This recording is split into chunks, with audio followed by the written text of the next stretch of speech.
Hi, welcome. Enjoy the content, subscribe, and turn on notifications.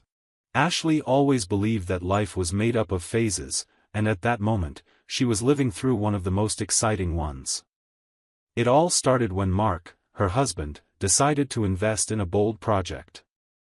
For months, he dedicated himself day and night to creating an app. Ashley supported him in silence, making coffee in the early mornings, encouraging him whenever fatigue threatened to take over. She knew Mark was talented and had immense potential, but not even in her wildest dreams did she imagine what was about to happen. The app was launched and, within a few weeks, it became an enormous success. Businesspeople from everywhere wanted a piece of it. Negotiations were quick, and in the blink of an eye, Mark sold the project for an amount most people would never see in their lifetime, nearly $400 million. It was a radical change. They left their old modest yet cozy home and moved to a gated community known in the city for housing celebrities, powerful entrepreneurs, and wealthy families. It was a new world where everything seemed too big, too bright. Ashley was enchanted by this transformation. She felt like she was living in a movie. Wide streets, luxury cars parading around, giant houses with impeccable gardens.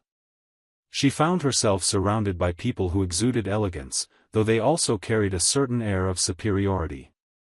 Everything was different from what she was used to, but she faced this change lightly, trying to adapt to her new social circle. One day, they received an invitation to a reception at Mr. Bennett's mansion, one of the most influential residents there.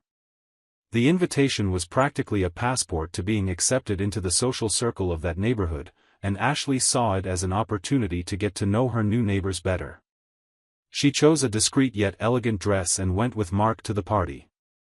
As soon as they arrived, she noticed how accustomed those people were to luxury. Conversations revolved around international trips, multi-million-dollar investments, and exclusive events. Ashley tried to keep up, smiling, paying attention, although she felt a bit out of place. She wandered through the house, meeting some faces, listening to stories about business and art collections. Mark, as always, remained reserved, more interested in talking about technology and future projects. Amidst the smiles and toasts, Ashley began to notice something strange. A young man, clearly younger than most of the guests, was watching her intently. His name was Carter, the host's son. She realized that every time she looked in his direction, he held her gaze, with a crooked smile and an arrogant gleam in his eyes. At first, she tried to ignore it. She thought he was just an immature guy, used to provoking looks for fun. But that started to bother her. Carter didn't limit himself to stares. He approached her discreetly, made whispered comments as he passed by her, complimented her perfume in a suggestive way, always with that air of superiority. It was as if he wasn't afraid of being seen by others. To him, this game of insinuations was a fun pastime. Ashley maintained her composure, trying to disguise her discomfort. She knew she was surrounded by influential people, and a scandal at that moment could bring immense embarrassment to Mark. So, with elegance, she distanced herself whenever Carter tried to get too close. She sought to stay beside other people, involved in group conversations, avoiding any situation where she might be isolated. What surprised her most was Carter's audacity. Even knowing she was Mark's wife, he didn't seem to care. On the contrary, the more she avoided him, the more he seemed to enjoy the situation. His look conveyed a dangerous confidence, as if he believed no one there would dare confront him. At that moment, Ashley began to realize something that wasn't so clear before. That place, despite all the luxury, had its own rules. Polished smiles hid veiled rivalries, and not everyone there was as polite as they seemed. Behind the glamorous parties, there was a power game where everyone sought an advantage over the other, and Carter seemed to have learned that early on.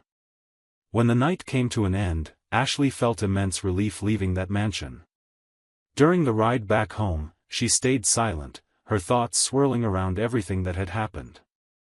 As much as she tried to convince herself that it had all been just the silly behavior of a spoiled boy, a sense of unease settled inside her. Carter didn't seem like the type to give up easily, and the look he gave her before she left the party was etched in her memory, like a silent warning that this episode was far from over. Ashley believed everything would be left behind after that uncomfortable night. She convinced herself that Carter had enjoyed the provocations, but that, once the party was over, he would lose interest.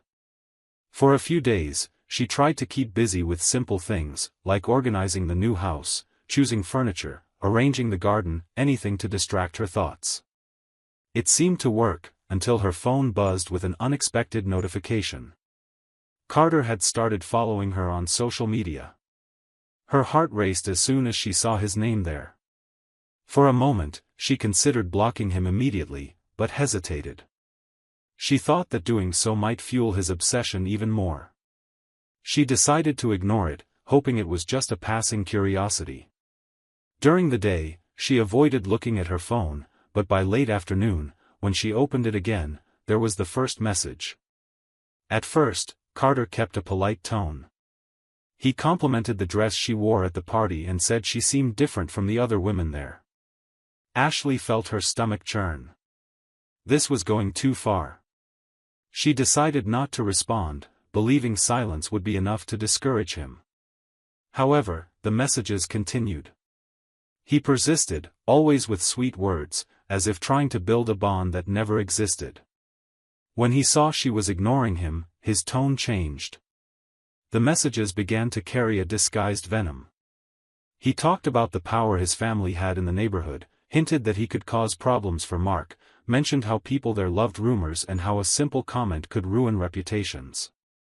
He said Ashley was smart enough to know that refusing his friendship could bring unpleasant consequences. With each message, she felt a chill in her soul. It was as if she was cornered inside her own home. Surrounded by luxury and comfort, fear followed her in every corner. During breakfast, she looked at Mark and wanted to tell him everything, but she stayed silent. She preferred to avoid worries, especially now that Mark was excited about new business opportunities in the neighborhood.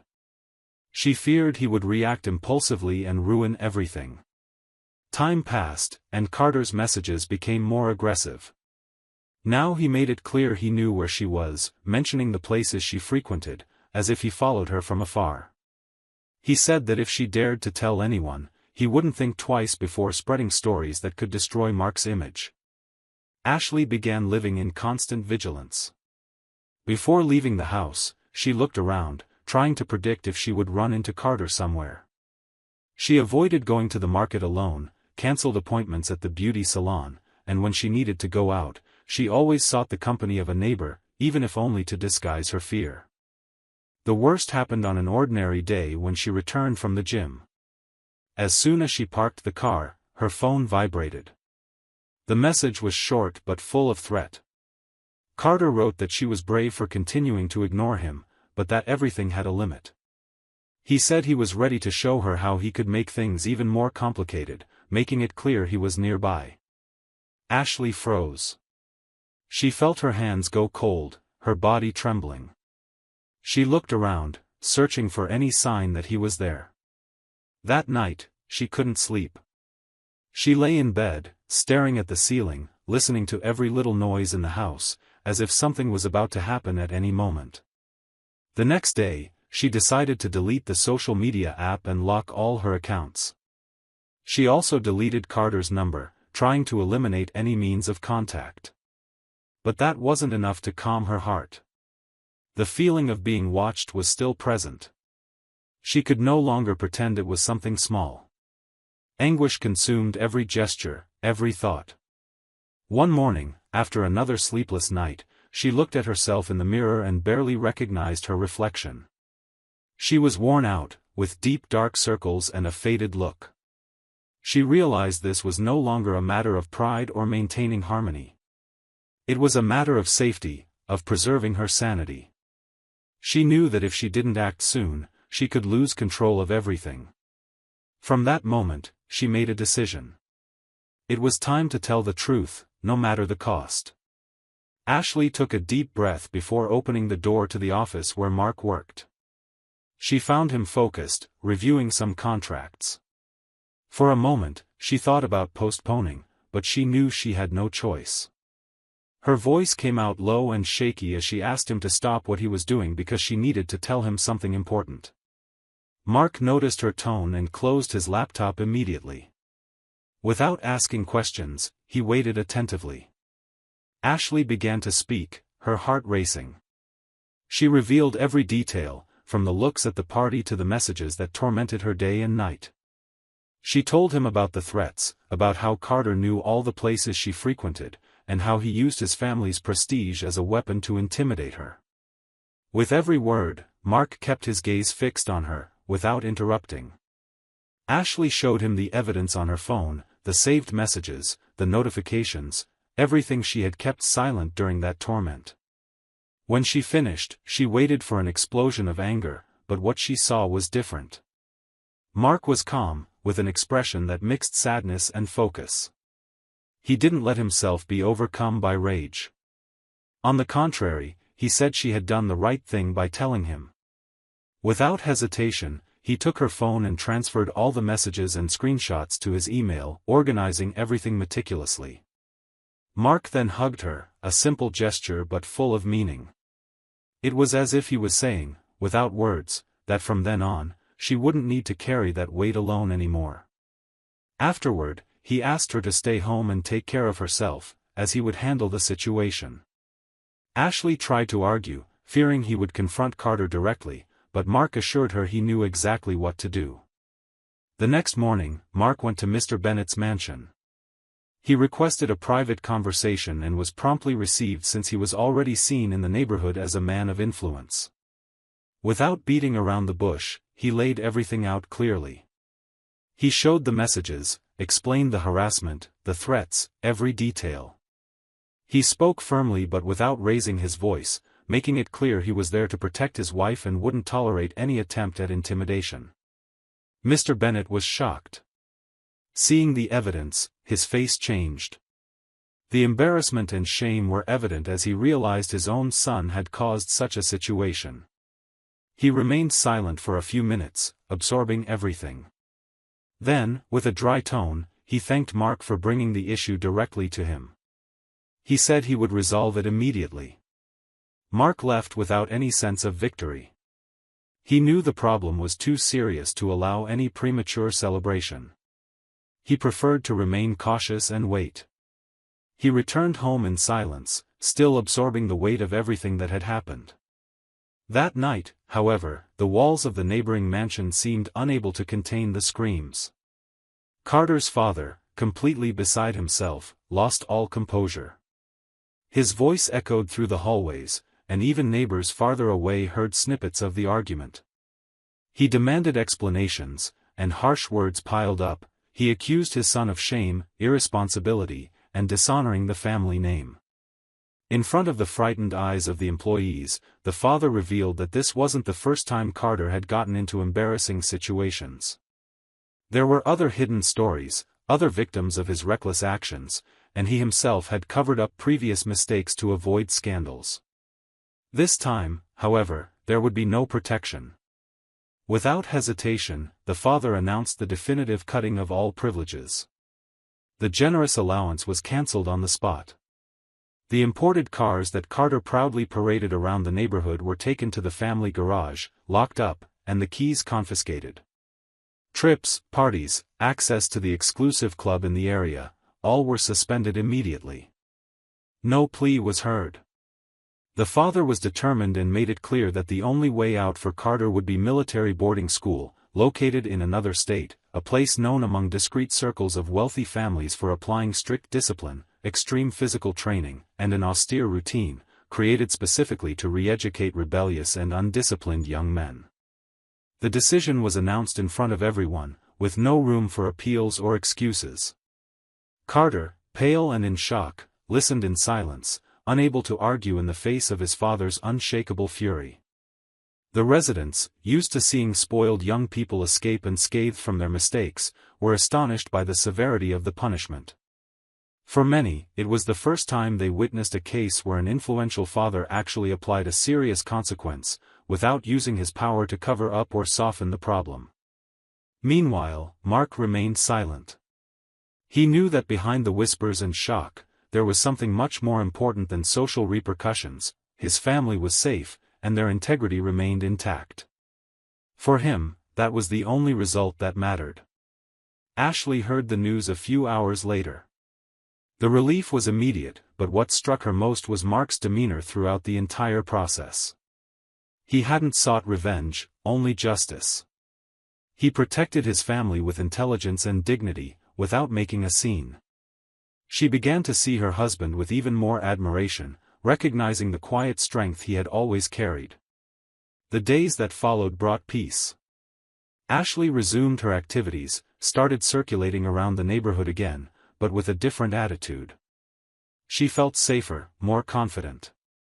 The respect Mark earned there spread, and many neighbors began treating them differently, not just because of the money they had, but because of the integrity they demonstrated. Inside the house, the atmosphere changed. What was once an environment marked by tension and fear was now a space of even greater complicity. Ashley and Mark rediscovered the importance of dialogue, mutual protection, and the courage to face delicate situations. What seemed like just a nightmare turned into a lesson about respect, dignity, and the true value of a safe home. But what no one expected happened days later. During a walk in the neighborhood square, Ashley crossed paths with Mr. Bennett. He stopped in front of her, apologized once again, but made a revelation that left her speechless. He said that while investigating Carter's behavior, he discovered this wasn't the first time his son had acted this way. Several young women had been victims of harassment, but none had the courage to expose the truth. Ashley, by breaking the silence, unknowingly became the reason other families were freed from a similar torment. She returned home with a lump in her throat, moved to realize that her action, initially motivated only by desperation, ended up being a turning point for that entire place. She looked at Mark, hugged him without saying a word, and for the first time in a long time, felt that, no matter how much luxury life offered, true wealth was having someone by her side who, even in the face of the worst, chose the right path. Thank you for watching the video.